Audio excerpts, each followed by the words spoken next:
In our discussion of personality, the second golden thread to personal achievement, we have talked about mental attitudes of positive thinking and about physical health through knowledge and care of the body. Now we come to the third element of personality, equal in importance to the other two. It is a strong will. How can you develop your willpower?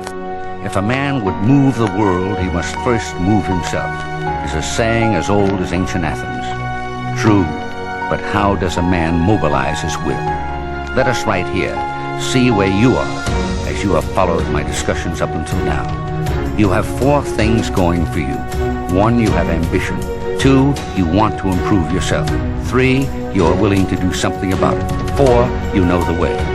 So far, so good. But these 4 need number 5, the willpower to control, discipline, and manage yourself, so as to turn your impulses into a definite program to which you will hold yourself until you reach your goal. Let me at once make this clear. The willpower required to carry you through can be developed. What is the will? It is to all our other faculties what a commander-in-chief is to the other members of his staff. When we have consulted all of our senses and weighed all considerations in our minds, there comes the moment when we have to decide. It is the will which says, this is the decision. It gathers together the whole man and sets him into activity. The will is the man is the will. The will is the whole man in action.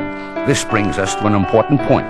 You cannot look anywhere except inside yourself for the will to shape your life the way you want it to be. Nobody outside can do it for you. It is your will, and your will alone, which can make you. This leads me to a definition. A man of will is a whole man concentrated on one achievement.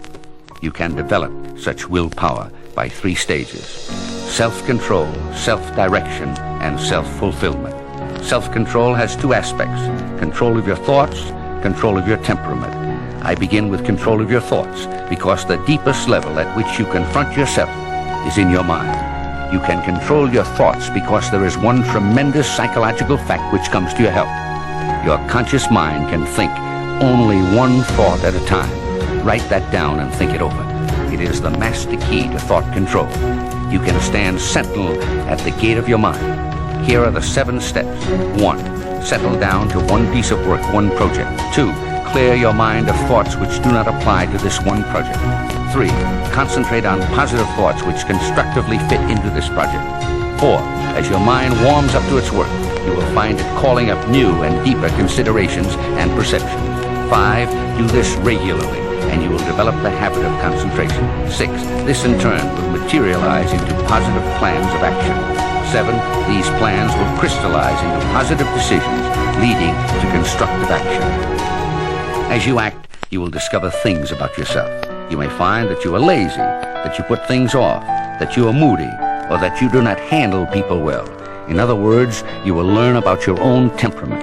The greatest way to control your temperamental difficulties is to act. When you take positive action, you will control your temperament and swing over to a positive attitude. If you get impatient with certain people, force yourself to act in a friendly way to them. Before you know it, you will be feeling friendly toward them. Remember that it is what you do that decides how you feel, not how you feel that determines what you do. Let your will dictate your action. Thus you will master temperament. Self-control is the first step, but it is not enough all by itself. It needs to be channeled into self-direction. Self-direction has 2 aspects: concentration on one goal and persistent progress toward that goal. Note particularly that I said one goal. Just as you can think only one thought at a time, so you can move in only one direction at a time. Decide what your goal is and let everything else go. Single-mindedness in our kind of world is absolutely essential to achievement and recognition. With your single goal in mind, map the path to it and make sure that every day you make some progress toward it. Your will must issue every day the order of the day. Get each day's work done. Make each day add its mile to your progress. Concentration on one goal, definite advance toward that goal every day. These are the elements of self-direction. As you exercise the will through self-control and self-direction, you will develop the habits you desire, and so will move towards self-fulfillment, which is the greatest of satisfactions. These are the steps by which this comes about. First, by exercising the will, you strengthen the will. Thus you develop reliable character and achieve your true self. Second, this true self of yours will more and more express itself as it develops. It will gain confidence, take the initiative, and find its own original ways of meeting new and old situations.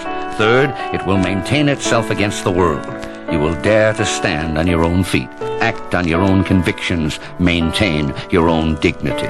Fourth, you will work with the world, secure in yourself, and recognizing that you must come to terms with the reality of the world in which you live.